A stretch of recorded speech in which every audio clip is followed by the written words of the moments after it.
Good morning, students. Today we are going to see our next topic, that is the electric flux. Electric flux. In our last class, we have derived an expression for tau, W and U for an electric dipole when it is placed in a uniform electric field, right? Now the next topic is electric flux. What do we mean by the word electric flux? Basically, like आपने magnetic flux भी पढ़ा होगा. Similarly, electric flux होता है. Suppose this be any closed surface, right? ये कोई closed surface है, तो इस closed surface के perpendicular जितनी नंबर ऑफ इलेक्ट्रिक ये कोई क्लोज्ड सरफेस, इस क्लोज्ड सरफेस के परपेंडिकुलर ये कुछ इलेक्ट्रिक लाइंस ऑफ फोर्सेस पास हो रही हैं, राइट? तो जब भी एक सरफेस के perpendicular electric lines of force pass होती हैं, तो उसको हम क्या बोलते हैं? The number of electric lines of force passing perpendicular to any surface, then it is called as electric flux. Okay, so the electric flux is nothing but the number of imaginary electric lines of forces that are passing perpendicular to any surface. It is called as electric flux. Clear? कोई surface उसके perpendicular जितनी भी electric lines of forces pass होंगी, the number of that electric lines of forces passing perpendicular to the surface is called as electric flux, and it is denoted by phi E. Phi E is the symbol of electric flux, where this E resembles to the electric flux. अगर यहाँ पे B आ जाता है तो फिर वो magnetic flux हो जाता है, राइट? सो इलेक्ट्रिक फ्लक्स का फॉर्मूला होता है E डॉट ds या E dot s, where E is the intensity of electric field. हमने इसको electric obviously electric lines of force pass हो रही हैं, इसका मतलब वहां पर इलेक्ट्रिक फील्ड प्रोड्यूस होगी, and phi E is equal to E dot ds, where capital E is the intensity of electric field and S is the surface area of the shape of our surface. ठीक है, अगर ये surface rectangular है तो हम यहाँ पे surface area of rectangle का फॉर्मूला लगाएंगे, अगर स्क्वायर है तो स्क्वायर का फॉर्मूला लगाएंगे, क्यूब है तो क्यूब का, क्यूबॉइड है तो क्यूबॉइड का, सिलेंडर है तो सिलेंडर का, जो भी हमारा शेप होगा उस शेप के अकॉर्डिंग हम यहाँ पे s का फॉर्मूला चेंज हो जाएगा, राइट? सो s एक वेरिएबल है जो डिपेंड करता है किस पे? शेप ऑफ अवर सरफेस पे, right? So phi is equal to E dot s is the formula of finding the electric flux. Now basically electric flux is of two types, that is the positive electric flux and negative electric flux. Now what is the difference between these two, that we will see. Obviously students, as you can see कि यहाँ पर ये electric lines of force हमको यहाँ से आती हुई दिख रही हैं, राइट? तो जब हमको इलेक्ट्रिक लाइंस ऑफ फोर्स आती हुई दिखती हैं किसी सरफेस की टूवर्ड, तो उन इलेक्ट्रिक लाइंस ऑफ फोर्स को हम क्या बोलते हैं? पॉजिटिव, या उस केस में हम फ्लक्स को क्या बोलते हैं? Positive flux. और यहाँ पे अगर हम बात करें तो हमको ये इलेक्ट्रिक लाइंस ऑफ फोर्स इस सरफेस से जाती हुई दिख रही हैं, तो इन लाइंस ऑफ फोर्स के लिए हम क्या बोलेंगे? जब इलेक्ट्रिक लाइंस ऑफ फोर्स किसी सरफेस से जाती हुई हमको दिखती हैं, तो that are considered to be the negative electric flux. So the positive electric flux, जब हमको इलेक्ट्रिक लाइंस ऑफ फोर्स किसी सरफेस की टुवर्ड आती हुई दिखाई देती हैं, और नेगेटिव इलेक्ट्रिक फ्लक्स जब हमको इलेक्ट्रिक लाइंस ऑफ फोर्सेस किसी सरफेस से दूर जाती हुई दिखाई देती हैं, right? I hope it is clear to all of you that there are two types of flux, positive and negative, depending upon the direction of the incident or emitting electric lines of forces, we can decide the type of the electric flux. Okay,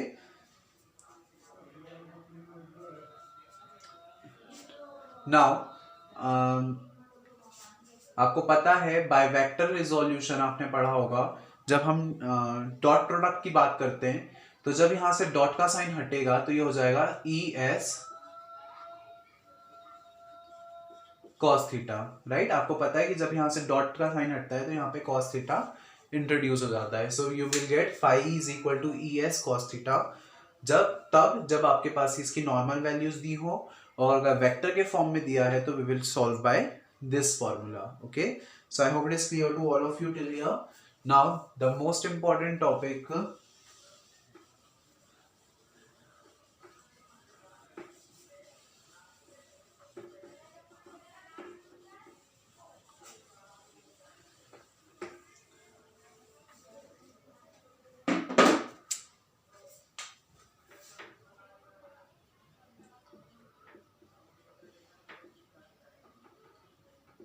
the most important topic is Gauss theorem. Okay, basically हमको पहले इसका statement समझते हैं कि Gauss theorem का statement क्या है। Sir Karl Frederick Gauss, उन्होंने एक थ्योरम दी थी to give the flux associated with any closed surface. हमने मान लिया ये कोई क्लोज्ड सरफेस है S, ठीक है। इस सरफेस पर जो चार्ज है, let that charge be Q, let O be the centre. अगर हम यहां से एक होलो स्फीयर कंसिडर करें तो ये जो एंगल इस सेंटर पे सस्टेन कर रहा है, दैट एंगल बी ओमेगा। आपको पता है in 11th you might have studied plane angle and solid angle. तो जब किसी 3D शेप के सरकमफेरेंस से हम सेंटर पे कोई एंगल इमेजिन करते हैं तो that is called the solid angle, while जब हम 2D शेप के सरकमफेरेंस से सेंटर पर एक एंगल इमेजिन करते हैं तो that is called as plane angle, right. तो यहाँ पर ये जो एंगल है वो सॉलिड एंगल है and it is that's why it is denoted by omega. आपको पता है सॉलिड एंगल्स को हम ओमेगा से डिनोट करते हैं। ये जो सरफेस हमने कंसीडर की है उसका हमने एरिया मान लिया ds, पूरा सरफेस एरिया S, और केवल इस वाली सरफेस का एरिया हमने मान लिया ds। और जो इलेक्ट्रिक लाइंस, जो इलेक्ट्रिक फील्ड है that is acting in this direction, right. So according to the Gauss theorem, the total flux associated with this surface is equal to 1 by epsilon times the total charge present inside the surface। किसी surface से associated जो total flux होगा, that total flux is equal to 1 by epsilon times the charge present inside that surface, and it is equal to, हम इसको लिख सकते हैं Q by epsilon naught। So this is the value of the total flux that is associated with any closed surface. Phi is equal to Q by epsilon naught, and this is just the statement of the Gauss theorem। यही statement है Gauss theorem का कि किसी surface से associated जो total flux होगा that is equal to the 1 by epsilon naught times of the charge present inside that surface, where epsilon naught is the absolute permittivity of the free space, right। Now इसी को हम proof करते हैं।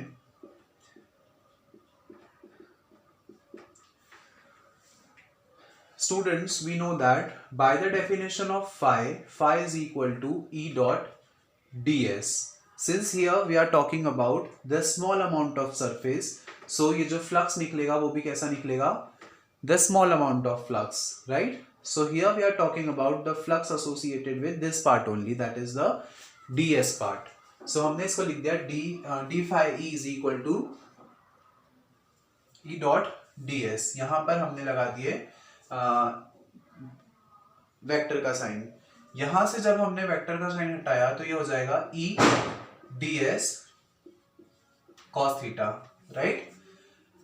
Now since the intensity of the electric field is radially outward direction, so this will be the direction of the intensity of electric field here, right। Now what do? We know that by the definition of E vector, that is the intensity of electric field, हमको पता है इसका expression होता है 1 by 4 pi epsilon naught Q by r square, where r is the radius, okay, r is the radius of this surface। So we know that E vector is equal to 1 by 4 pi epsilon naught Q by R square. हम ये value यहाँ पर put कर देते हैं. So what do we get from here? D phi E is equal to 1 by 4 pi epsilon naught into Q by R square into ds cos theta, right? Now since this is the value of small amount of phi, हमको total phi की value निकालनी है, तो हम क्या करेंगे, इन दोनों equations को इंटीग्रेट कर देते हैं, right? Now since this surface is the closed surface, तो यहाँ पर जो इंटीग्रेशन होगा that will be the closed integral. Students, this is the symbol of closed integral. इसको आप डिटेल में कॉलेज लेवल पे पढ़ेंगे. जस्ट फॉर अंडरस्टैंडिंग हमको यहाँ पर ये समझना है कि since we are talking about a closed surface, that's why ये जो इंटीग्रेशन होगा वो क्लोज्ड इंटीग्रल होगा, और ये जो साइन होता है वो क्लोज्ड इंटीग्रल का होता है, राइट? इसका बेसिक 11th में भी था, that you might have studied in 11th also. यहां से q अपॉन में 4 पाई एप्सिलॉन नॉट बाहर आ जाएगा, अंदर हमारे पास बच गया closed integral of ds cos theta upon में r स्क्वायर, और यहां पे सॉल्व करने के बाद आ जाएगा phi e, right? Now phi e is equal to q by 4 pi epsilon naught into ये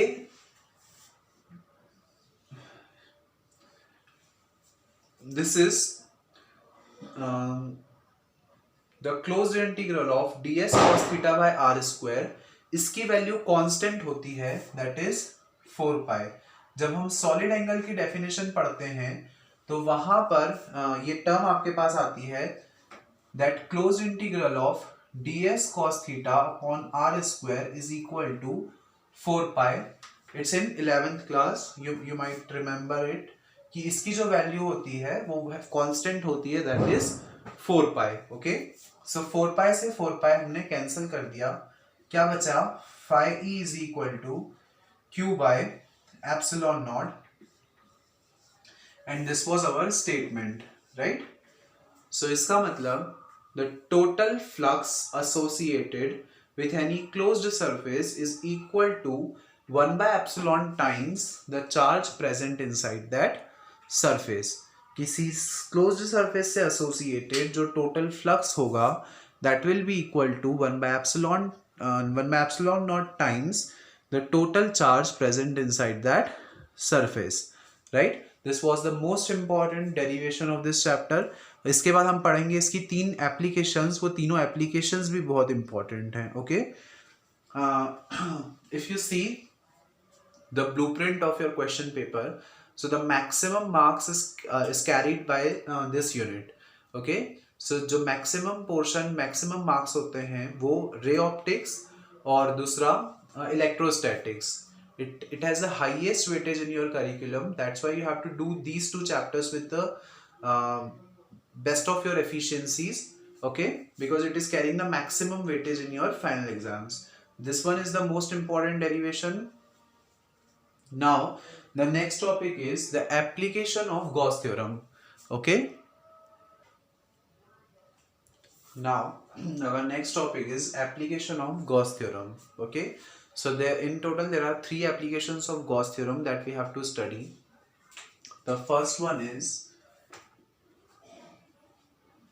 intensity of electric field. The intensity of electric field due to a line charge. ठीक है, हमने एक 1D शेप एक line charge consider किया. मतलब for example हमने एक वायर कंसीडर किया ऑफ इनफाइनाइट लेंथ. ठीक है, हमने एक वायर कंसीडर किया ऑफ इनफाइनाइट लेंथ जिसको हमने यूनिफॉर्मली पॉजिटिव चार्जेस दिए. Suppose it is uniformly positively charged. This is a wire of infinite length.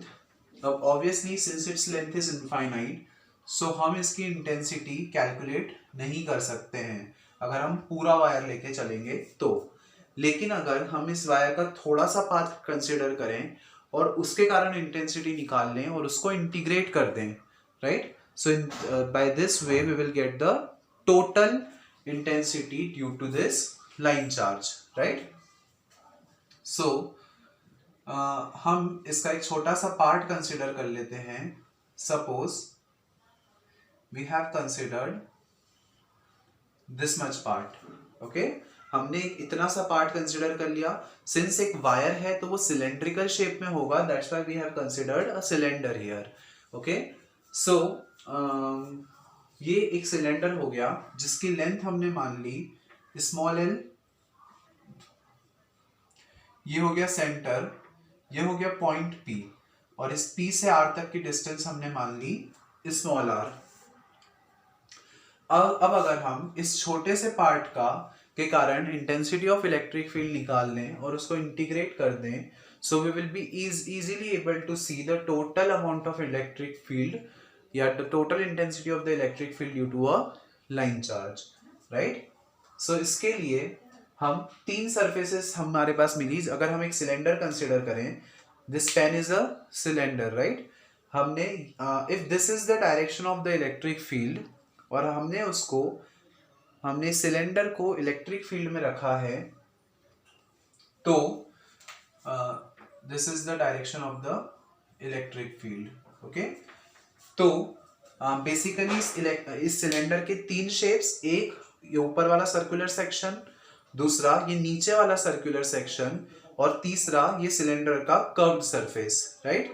तीन सरफेसेस की हम बात कर रहे हैं, दैट इज S1, S2 और S3, दो सर्कुलर सेक्शंस, और तीसरा ये S3 that is the closed surface area. और फ्लक्स की डेफिनेशन से हमको पता है कि the electric lines of force passing perpendicular to any closed surface is called as electric flux, right? Now since जो electric force की डायरेक्शन है वो इस डायरेक्शन में है, इसका मतलब इलेक्ट्रिक लाइंस ऑफ फोर्स इस डायरेक्शन में वर्क कर रही हैं। तो अगर ये सिलेंडर को मैं एक ऐसे प्लेन में रखूं जहां पे इलेक्ट्रिक लाइंस ऑफ फोर्स इस डायरेक्शन में वर्क कर रही हैं, तो the total flux associated with this two circular sections, ऊपर वाला सर्कुलर सेक्शन और नीचे वाला सर्कुलर सेक्शन, इन दो सर्कुलर सेक्शन के परपेंडिकुलर जो electric lines of force pass हो रही हैं दैट आर जीरो, राइट। क्योंकि इन सर्कुलर सेक्शन के perpendicular electric line of force pass होती है तो वो इस डायरेक्शन में होती है, बट इस डायरेक्शन में हो रही है। इसका मतलब क्या कि इन सर्कुलर सेक्शंस के अलोंग जो electric lines of force pass हो रही हैं दैट इज जीरो। तो इस लाइन चार्ज में जो टोटल इलेक्ट्रिक फ्लक्स होगा वो किसके कारण होगा? सिर्फ S3 के कारण।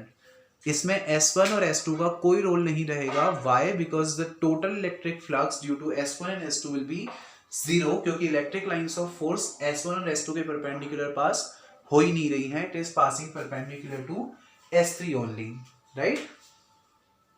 सो now by the definition of electric flux we know that phi is equal to E dot ds, right? अगर हम यहाँ से डॉट प्रोडक्ट हटाएंगे तो ये हो जाएगा E ds cos theta. Since the area of cylinder and the intensity of electric field both the direction are to radially outward, तो जो थीटा है वो कितना हो जाएगा? 0 डिग्री, और cos 0 की वैल्यू आपको पता है it is 1, so phi e is equal to E dot ds, right?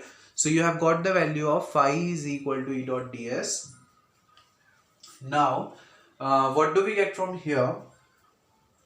Phi dot ds आपको पता है this is a cylinder, so you know that the formula for curved surface area of cylinder is, यहाँ पे हम इसको D नहीं लिखते हुए सिर्फ S लिख देते हैं। So the formula for, यहाँ से सब जगह से हमको D हटाना पड़ेगा। The formula for the curved surface area of cylinder is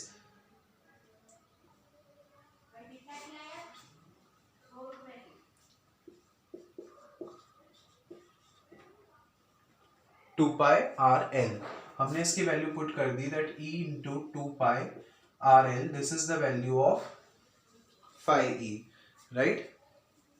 Now also by Gauss theorem we know that phi E is equal to Q by epsilon naught, right? ये दो एक्सप्रेशन है हमारे पास। भी गॉस थ्योरम से हमने देखा कि phi E किसके बराबर होता है, क्यू बाय एप्सिलॉन नॉट के। Also we have the expression that phi E is equal to E into two pi r l, where two pi r l is the formula of the curved surface area of the cylinder. अगर मैं इन दोनों equations को equate कर दूं, क्यों, क्योंकि ये भी फाई ई के बराबर और ये भी फाई ई के बराबर, तो ये दोनों एक दूसरे के बराबर होने चाहिए। इसका मतलब Q by epsilon naught should be equal to E into 2 pi R L, right? Now हमको निकालनी है इस E की value. We have to find the value of E, that is the intensity of electric field. तो हम बाकी सारी terms को नीचे भेज देते हैं, तो ये हो जाएगा into 1 by 2 pi R L। हमने कुछ नहीं किया, सारी टर्म्स को E के अपोजिट भेज दिया, तो सारी टर्म्स डिवाइड में आ जाएंगी। नाउ अब अगर हम थोड़ा सा टर्म्स को एडजस्ट कर लें, तो ये हो जाएगा 1 by 2 pi एप्सिलॉन नॉट। हमने क्या किया, 2 pi एप्सिलॉन नॉट को साथ में रख दिया और इसको हमने लिख दिया Q by RL, right.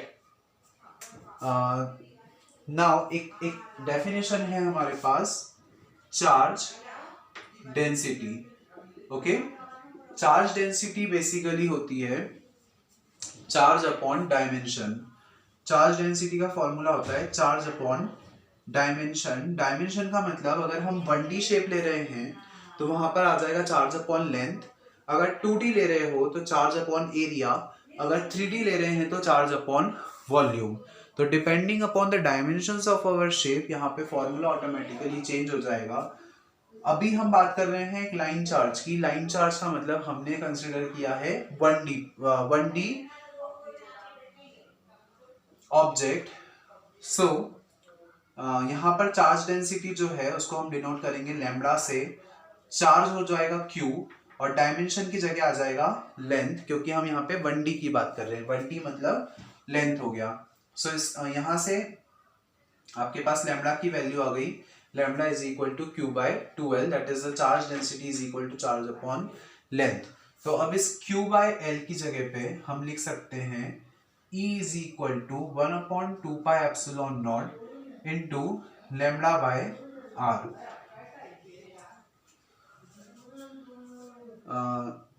Q by L is equal to lambda by R. So this is the expression for the intensity of electric field due to a line charge. Okay. So in this way हमने total intensity of electric field calculate कर ली due to this line charge when it is placed in a uniform electric field of intensity E vector. Okay, so this was one of the application of Gauss theorem. In the next class we will discuss 2 more applications of the Gauss theorem that are also very important. So that's all for today's class, students. The further topics we will study in the next lectures. Thank you.